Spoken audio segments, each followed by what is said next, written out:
Hello, everybody. Welcome to the Buckeye Weekly Podcast. I'm Tony Gerdeman, here as always with Tom Orr. Tom, how's it going? Tony, I feel like we should let the people know that they're going to be seeing more shows from us earlier in the week this week. I keep thinking, we should talk about that in the show and let people know what to expect this week, and then we keep not doing that. So we were in big game mode week, obviously, this week.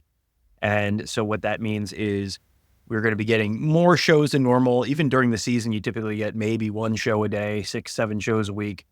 This week, you're going to get more than that. And what we're doing is we're kind of try and sort of front load things for you to a certain degree. It's not quite Thanksgiving week, Michigan game week, where we know everyone's traveling and all that. So we want to get it out to you early before you get in the car. But, we know you guys are running errands or hanging up Christmas lights or doing Christmas shopping or whatever. And sometimes it's nice to not have to listen to 10,000 people running around the mall or whatever. So throw the podcast in while you're driving around running errands. So we'll try and get you stuff as early as we can this week to let you listen to it at your leisure.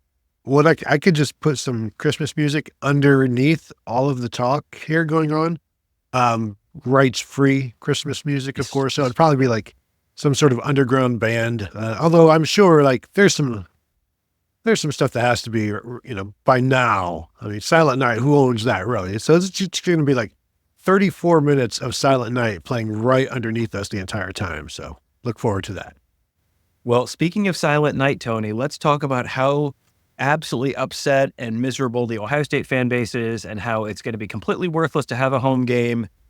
First question from @thebuckeye47. Feels like tongue may be planted firmly in cheek on this one. I understand that it should be an away game because everyone will boo and Tennessee is far superior and will win by 40. Thoughts? Tony, I got to tell you, I don't think that after watching a bunch of games in Neyland Stadium, I don't feel like Ohio State would benefit from being the team that has to deal with a ton of crowd noise. And after watching Tennessee's offensive line try to deal with crowd noise in some road games, I feel like Tennessee might be not that thrilled to have to come up to Columbus. And that's before we even get into the weather. Yeah, no, having watched these 4 games, and if the people out there had watched the same games that we've watched or watched any of those games, I assume the sample that we have, which was Georgia, Alabama, Arkansas, and Vanderbilt, and 2 of those were at home, 2 of those were on the road for Tennessee. Those home games were impactful for the Vols. The road games were, Vanderbilt can only do so much as a crowd, but we did see the Tennessee offensive line impacted on the road, and that is an opportunity. This is, as we said in one of the shows, one of the Tennessee rewatches, this is an opportunity for the Ohio State fans to impact the game. Because I guarantee the Tennessee fans would impact the game if this is a Neyland. And we saw the Oregon fans impact that entire game, the entire game long. I don't think they ever shut up or sat down. And that was an incredible performance. And this is a playoff game. This is a bigger game than that one. There'll be more people in the stands for this one. This is the night game that Ohio State fans have been clamoring for this year. So really, cold or not, it's a scientific fact that yelling makes you warmer. I don't know if people know that. Angry blood is warmer blood. This is all true. But this is an opportunity for Ohio State the home field advantage is caused in part by the fans, and they will have an opportunity based on what we've seen from this Tennessee offensive line. They can jump, they can be jittery, they will make mistakes. And if they having to do all of this on a silent count, it may double the mistakes for the Tennessee offensive line. And it may just take one to seal the deal in this game. While you were talking, I looked up, do you know what the forecast for the evening of Saturday, December 21st, 2024 is in Knoxville, Tennessee? I'll say nighttime forecast. 42 degrees. Low of 18, real feel of 14. So it's basically the same weather in both places. So even if you wanted to argue, well, Ohio State would be better off playing in Knoxville because it's going to be, it would be warmer and it was, it's going to be, much more beneficial for a team that's going to throw the ball. No, same basic thing. It's going to be slightly less windy in Knoxville. That's about the difference. So No, the idea this was put forth by Kirk Herbstreit on the selection show, I think, and it's just like, my dude, like, no, come on. Just because something crosses your mind doesn't mean you have to say it out loud. That's a lesson that most of us learn at some point before the, I don't know, was he 50? Yeah, you can think things and not actually say them out loud, because sometimes you think things you're like, that's probably not right. No, that's probably not right. So yeah, I think everyone in the Ohio State fan base was very mad and very upset and in shock after the loss to Michigan. They've had 3 weeks to get over it, and now you have a chance to watch your team. If you want to watch your team succeed, and that is my general understanding of sports fandom, is that when things go badly, you still would like to see them succeed. He said, wearing a Mets hat on his head. You would like to see your team do well. So, you have an opportunity to do something to help your team do well in one of the biggest games of the season, and a do or die game, and a game that, if you're not sure whether, would it be better off if they lost, and then maybe they'll fire the coach I don't like. Think about what the next year of Paul Feinbaum and Clay Travis and whatever, Peter Burns, and all those people is going to be like if Tennessee comes up to Columbus and wins. You're never going to hear the end of it. And, listen, if Ohio State wins, well, then it won't count because something voice trails off reasons. But, you should want the Big Ten teams to do reasonably well, just from a purely narrative perspective. You should want Penn State. Would it be funny? Would Ohio State fans find it funny if James Franklin lost a home playoff game? I'm sure they would. You would probably also be better off narrative-wise and in terms of next year's conversation if the Big Ten teams, including your very own team, the Ohio State Buckeyes, did well in the first round. Tony, do you know how I know that if the SEC teams lose, it won't be part of the conversation? Tony, do you remember what current members of the Big Ten did against current members of the SEC in last year's semifinals? Tony, they went 2-0. Have you heard that fact at any point in the last 60 days? Tony, I suspect that you have not. I have not. And this is the one hypothetical that is still alive, but could be killed if the Big Ten does not perform well in the playoffs. It's always like, well, yeah, let's see the SEC come up here. Well, okay. Now that it's happening, this is your last bastion that you can hold over the SEC, and you shouldn't want to lose it, just because you're angry at work, and if Ohio State made a change, then maybe you'd be happier. Not again. That's just one of my theories, that a lot of people get upset because they have to go to they have other opposing fan bases that make their day miserable wherever they are, and and so if you get a win here, your day will be a little bit brighter, and you should root for that if you're an Ohio State fan. And again, now, Tom, will Tennessee win by 40? I think that's a bit much. I don't see either team scoring 40, so I don't know how you can win by 40 there.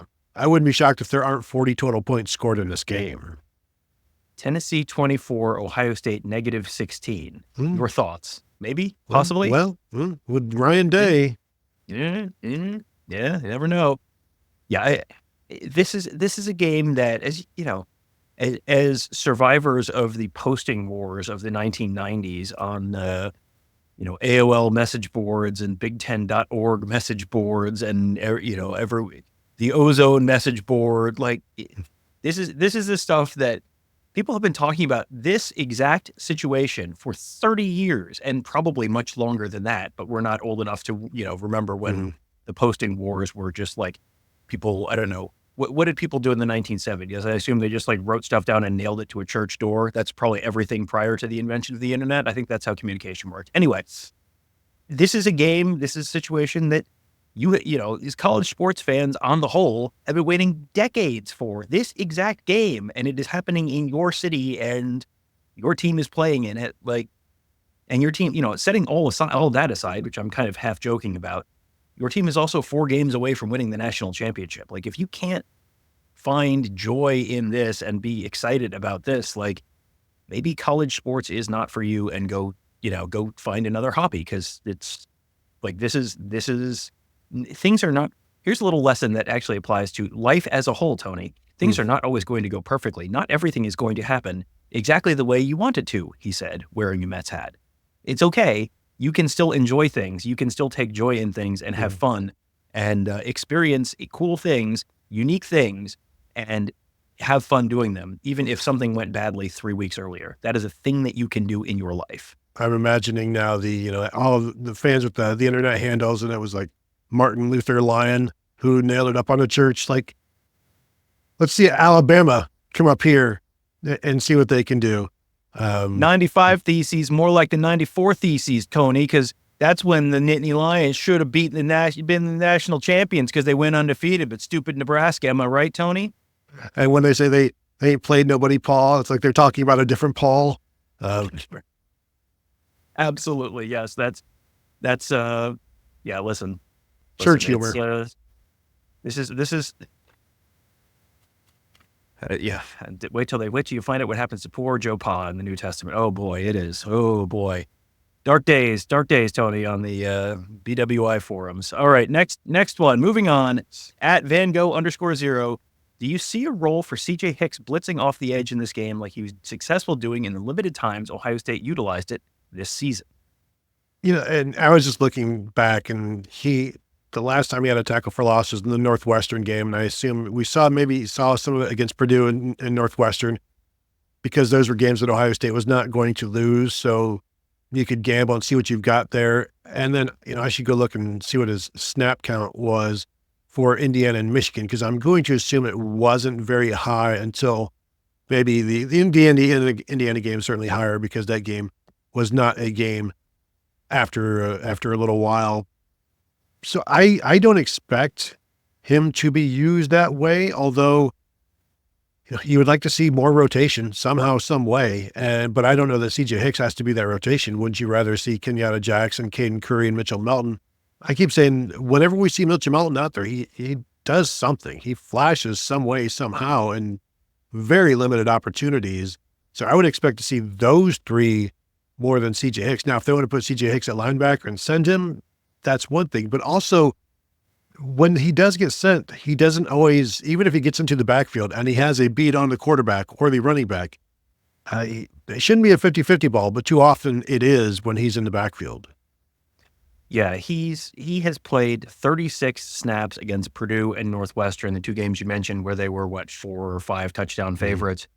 And then combined in the other 6 games, 5 games, starting with the Oregon game, he has played a total of 10 snaps on defense, 4 against Oregon, none against Nebraska, 2 against Penn State, none against Indiana, and 4 against Michigan. So no, I don't think that's a change you're necessarily going to make this time. I mean, is it possible? Sure. I mean, he played 4 snaps against Michigan, so sure, it's possible you might see him situationally.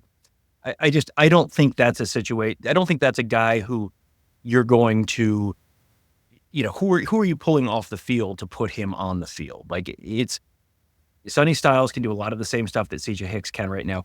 I absolutely think CJ Hicks could have a significant role on next year's Ohio State team, but right now he's used so situationally that maybe you see him for a handful of snaps, but I don't think that that's something where you're not completely reinventing the defense by any means, and you're not, you don't want to pull JT Tuimoloau off the field. You don't want to pull Jack Sawyer off the field. You don't want to pull, you're using him presumably in a just pure pass rush situation, like a Rushman type of situation.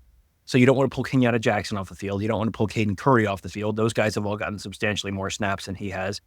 You're not pulling Sonny Styles off the field.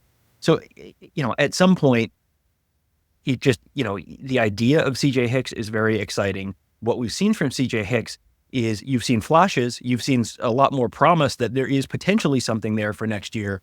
I don't think you're going to see it right now, just because that would be a pretty substantial change. And I don't, the Ohio State defense is a pretty, if it ain't broke, don't fix it situation right now. The defense has looked very good the last few weeks, and we have not heard anything about, substantial injuries that would really be changing the playing mix. It just feels like that might be more of a medium to long-term change rather than a this week change. All right, let's go to the next one. This is from @Tony_Lisa13. Does a home playoff game also include recruiting visits, or is the hay already in the barn? This one's pretty straightforward. This is a quiet period on NCAA recruiting calendar. So you cannot host visits on this. If a player wants to buy a ticket and go sit in the stands, they can do it. But my understanding is that you can't actually host a visit on a college football playoff game. Yeah, like no in-person contact. So buy a ticket. Probably have to get them on the secondary market now. But yeah, it would be an interesting opportunity, certainly. But I'm sure coaches are perfectly happy not having to deal with that. You've got the playoffs going on right now. You'd rather just focus on that and not have to deal with, and now five-star Johnny wants to come in, and maybe, he's probably not going to come here, but, there's an opportunity. We've got to see if we can get it done. So, yeah, the quiet period extends through December 22nd, and then it's a dead period, which is even more strict. So, no visits, nothing like that, but you can watch on television and then talk on the phone afterwards. And, this is a time of year when there's plenty going on for college football coaches. Mm-hmm. You have, the biggest game of the season coming up, a do or die game coming up on Saturday. So, that's one thing. You just had the early signing period, and there are still guys sort of floating around out there who could sign later. So you have, you just wrapped up a pretty time-intensive and dramatic recruiting period just a couple weeks ago.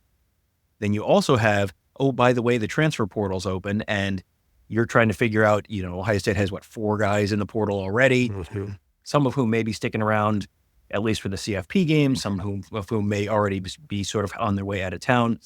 Who else is going to leave potentially after the CFP? That's a question that they have to sort of figure out. You got roster management stuff there. By the way, there's lots of guys who are out right now, who are already in the portal, who you can host on visits. So, and again, not hosting next weekend for visits, guys who are potentially coming in for visits like this weekend, not like official visits where they'll be walking down the tunnel, only shooting pictures, that kind of stuff.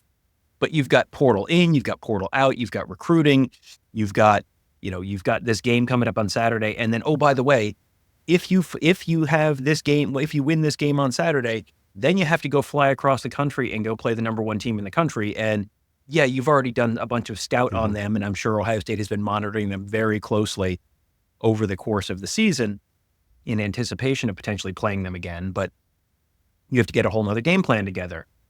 There's so much stuff going on right now that it just, throwing one more thing on there, I think coaching staffs are probably very happy that they don't have on-campus recruiting this weekend. And we're only talking about 12 head coaches and coaching staffs that are dealing with the playoffs. There's still 125 others or whatever that are operating, doing all of the other stuff that they're still busy with. And stuff that coaches never had to deal with before, but now it's like, yes, you've signed 22 guys, but 14 of them still haven't signed their NIL stuff, and there are concerns there, and there are reports that this guy hasn't been paid or that guy, and what about this guy? And did you hear about what this guy made? And now the guy who was ranked higher than him would like more, and so like just that kind of drama that is also going on behind the scenes that you don't ever think about. You don't think about as part of anything that should impact somebody. Like coaches have to deal with that as well. Yeah, they have GMs, but the coach is still the face, the intestines, the skeleton of the entire program. Like, yeah, everything still goes through that guy unless you're going to push it off on a real, like how involved is Bill Belichick going to be in the NIL front when he comes from a professional place where he did want to be involved in personnel decisions? How involved do you want to be with these personnel decisions in terms of numbers and things like that? And the more you can pass off and things is great, but you're still the contact. You are still the person, you're the CEO and the call center, basically, of Ohio State football or whatever program you're running. Yeah, and as you said, the job keeps changing, responsibilities keep changing, the demands certainly keep changing. So, yeah, this is one where if college coaches can take one thing off of their plate this week, this month, they will do that with glee.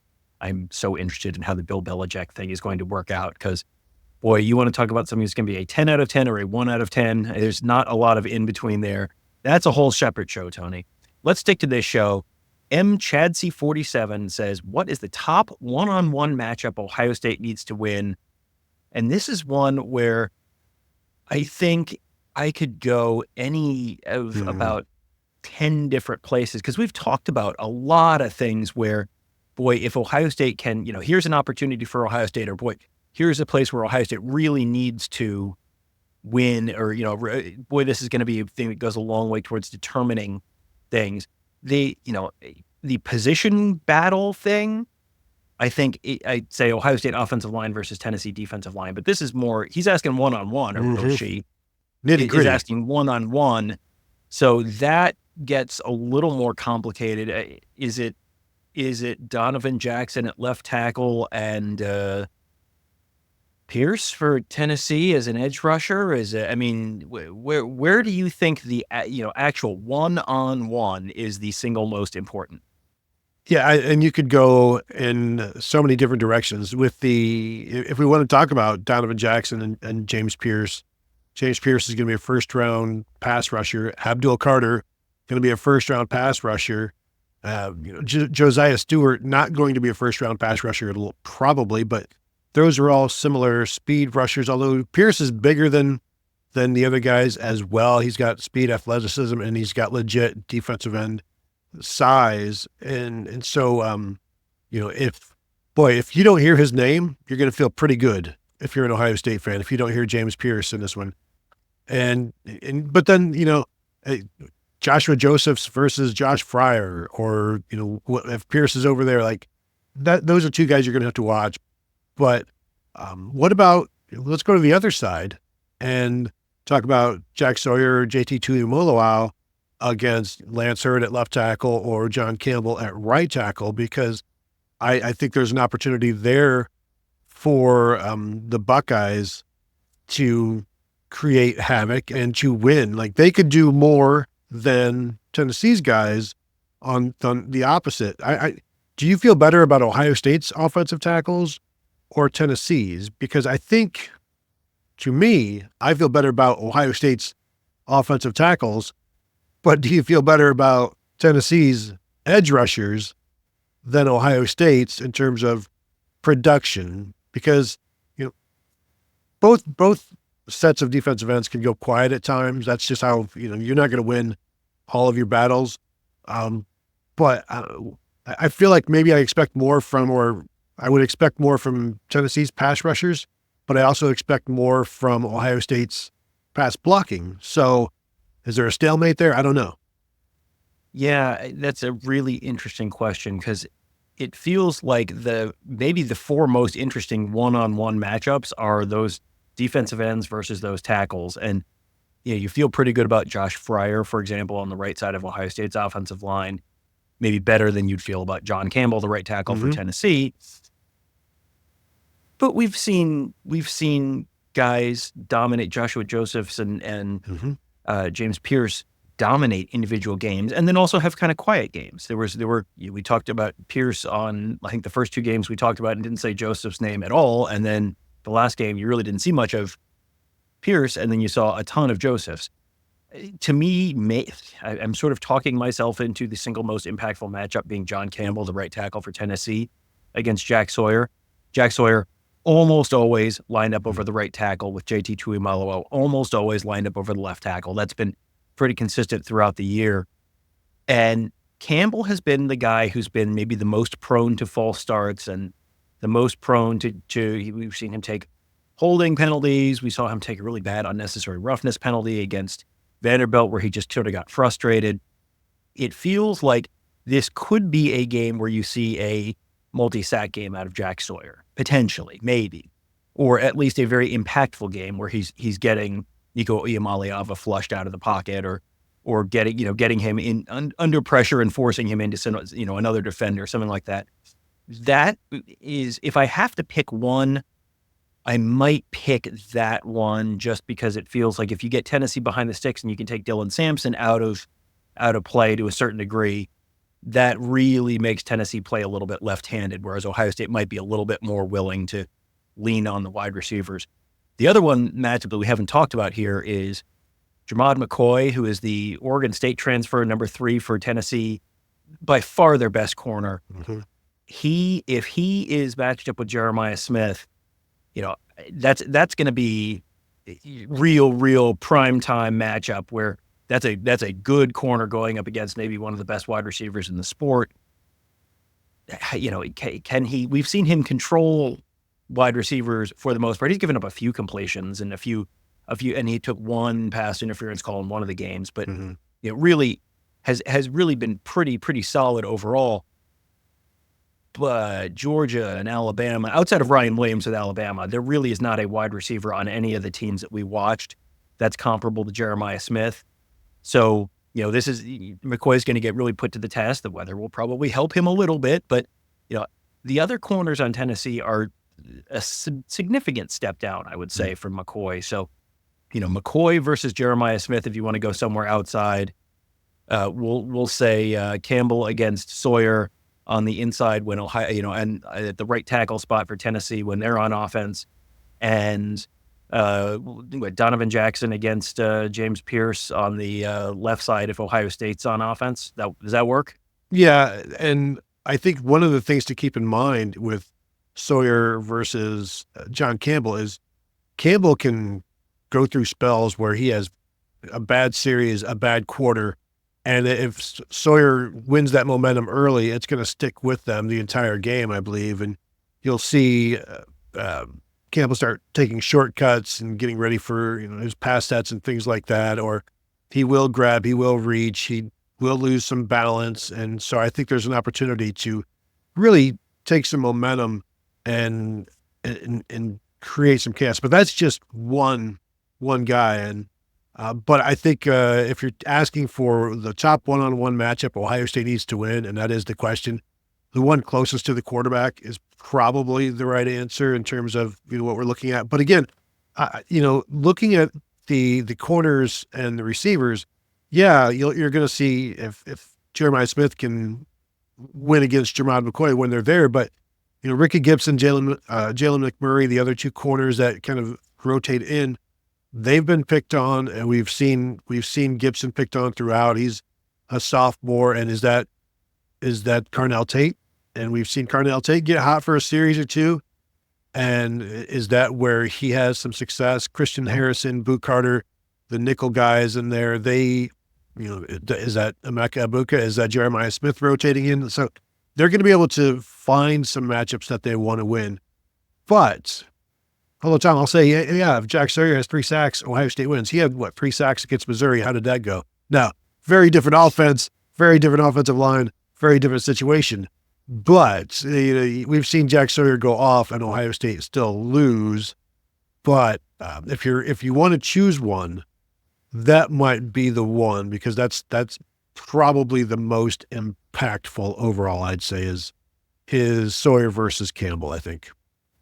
Yeah, I think that's kind of where I'm landing, where that could put Tennessee at a disadvantage. And, in terms of things spiraling, we've seen the false start issues that the line has had on the whole, especially the tackle positions.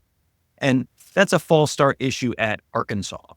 They false started it at Vanderbilt when it was less than 30,000 people in the stadium and 80% were wearing orange. It's that they have false start issues.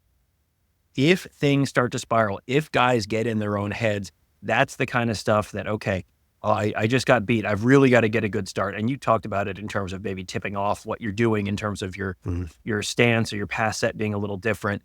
And that could be also, hey, I've got to get a quick jump off this ball. If it's loud and they have to go silent count and the offensive line has to look and watch for the ball to be snapped, then the offensive line loses one of its advantages in terms of knowing, hey, normally the snap count, I know we're going on 2. The guy across from me doesn't know I'm going on 2, so I get just a little bit of a split second of a head start. If you go on silent count, you lose that. And so then you really, then you put yourself at a little bit more of a disadvantage. So with the potential addition of the crowd noise, I think I'm with you there, where John Campbell, right tackle for Tennessee, Jack Sawyer, defensive end for Ohio State, that's the one that could really, really swing the game. And really, if you could take Tennessee out of running downs, if you can keep Tennessee off schedule, you can get Tennessee behind the sticks with a sack or with, Nico Iamaleava, we've seen a bunch not be willing to throw the ball away and try to do something. And if you're trying to force the ball in, you're throwing the ball against probably the best safeties you're going to face all season, some of the best corners you're going to face all season. I mean, it is potentially a very, very impactful thing if Ohio State can just get pressure, speed Iamaleava's clock up a little bit, maybe draw some penalties on that offensive line. So yeah, I think the more we talk through this, the more I think that's probably the right answer. Create a turnover, steal a possession. There is a possibility as well. So plenty to watch all over the field, but I would agree with that one there. So that's going to do it. We would appreciate a thumbs up. I should have said it at the start of the show. I didn't. Trying to catch up now. Thumbs up would be appreciated. Hit the bell to be notified. Subscribe to the channel if you have not. And of course, continue to find us at BuckeyeHuddle.com. We still have much more to come. The game is on the horizon.